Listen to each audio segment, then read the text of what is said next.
এ যেন সময়ের সঙ্গে দৌড়। মাত্র 5 মিনিট দেরি, তবুও থামেননি মন্ত্রী কেমি অনুদা। গাড়ি থেকে নেমে দৌড়ে পৌঁছান প্রধানমন্ত্রীর কার্যালয়ে। সময় অনুবর্তিতা আর দায়িত্ববোধের এই দৃশ্য এখন ছড়িয়ে পড়েছে সোশ্যাল মিডিয়াতে। এই ঘটনার একটি ভিডিও ছড়িয়ে পড়েছে সামাজিক যোগাযোগ মাধ্যমে। বেশ কিছু আন্তর্জাতিক গণমাধ্যমের খবরে বলা হয়েছে, সম্প্রতি জাপানের প্রধানমন্ত্রী সানায়ে তাকাইজির সঙ্গে একটি বৈঠকে অংশ নেওয়ার কথা ছিল কেমি অনুদা। তবে পথে একটি সড়ক দুর্ঘটনার কারণে নির্ধারিত সময়ের প্রায় 5 মিনিট পরে পৌঁছান সেখানে। ভাইরাল হওয়া ভিডিওতে দেখা যায় অনুদা গাড়ি থেকে নেমে দ্রুত দৌড়ে প্রধানমন্ত্রীর কার্যালয়ের দিকে যাচ্ছেন।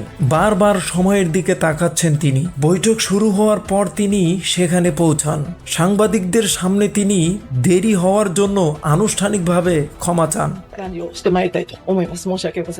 তিনি বলেন, অনাকাঙ্ক্ষিত পরিস্থিতির কারণে দেরি হয়েছে, তবে এমন ঘটনা যাতে আর না ঘটে সে বিষয়ে তিনি আরও সতর্ক থাকবেন।